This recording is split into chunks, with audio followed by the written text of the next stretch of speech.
از چالش هایی که ما در عرصه مدیریت باش مواجه هستیم پدیده است که از اون به اسم پدیده سقف شیشه‌ای یاد میکنن. سقف شیشه‌ای یعنی این که شما به کارکنانتون، مدیرانتون میگید که اگر کارتون رو درست انجام بدید به راحتی میتونید ارتقا بگیرید و این آسمون ارتقای شغلی رو هم بهشون نشون میدید. ولی گروه‌هایی به ناحق کارشون رو درست انجام میدن ولی با یه سری موانع ادراکی و نامرئی مواجه میشن. یعنی همین که میخوان رشد کنن برن بالا سرشون به یه چیز میخوره، یه موانعی وجود داره نمیذاره که اینا رشد پیدا کنن، بهش میگن سقف شیشه‌ای. یا بعضی از اینها خیلی تلاش میکنن سقف شیشه‌ای رو میشکنن تا اوج بگیرن برن بالا، دیگه با یه پدیده دیگه مثل صخره شیشه‌ای مواجه میشن. یعنی یه سری موانع و چالش‌هایی است که برای اینها اتفاق میفته، برای سایر کارکنان یا مدیران ممکنه اتفاق نیفته و این خاص کشور ما نیست. این در مورد گروه‌های اقلیت مثلا خیلی زیاد اتفاق میفته.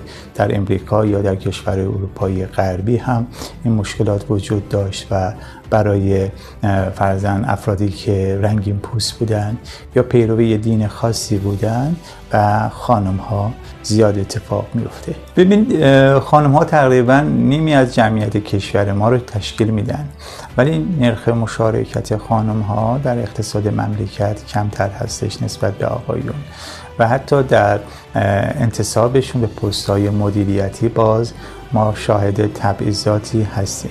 این سری مطالعاتی رو من اخیراً انجام دادم، یه آماری هستش که حالا بد نیست خدمتتون بگم. مثلا در مورد مجلس باز داشتم نگاه می‌کردم این آخرین آمارها رو، از 290 تا نماینده مجلس که ما داریم فقط 16 تاشون خانم هستن. یا یه مطالعه در سال 1398 میگه فقط 5.5% مدیران ارشد، 9.3% مدیران میانی و حدود 23% مدیران عملیاتی یا پایه خانم ها هستند. برای اولین بار هست که در کابینه 4 زن حضور دارند و ما شاهد حضور اولین ها هستیم. اولین وزیر راه زن که در واقع در دنیا 4مین وزیر زنه. یعنی ما در دنیا کلاً 4 تا زن داریم که وزیر راه و شهرسازی هستن، یکیش خانم دکتر صادق هستن. شاهد حضور اولین ها هستیم. من به عنوان یک پژوهشگر در دانشگاه که در حوزه مدیریت و سیاستگذاری سلامت تحقیق و تدریس میکنم، وظیفه خودم میدونم که این مشکل را، این چالش را بیشتر روش مطالعه کنم، دلایلش رو بشناسم، پیامدهاش رو بیشتر بشناسم و راهکارهایی که در دنیا به کار گرفته شده را مورد توجه قرار بدم، روش کار بکنم و بومی سازی برای ایران بکنم. این مرحله اول هست. تو کلاس هام، تو تدریس هام استفاده بکنم.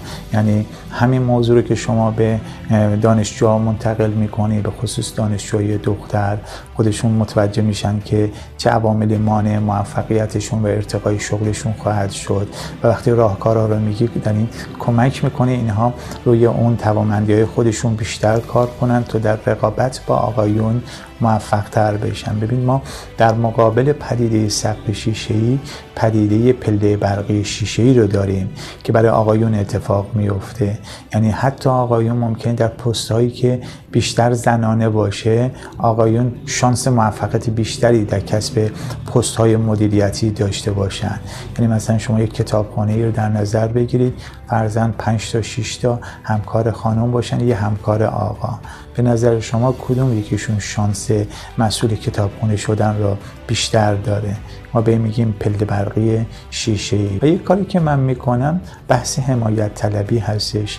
یعنی سعی میکنم به انواع مختلف سیاستگزاران و مدیران را حساس بکنیم نسبت به این قضیه و عواقبی که میتونه داشته باشه.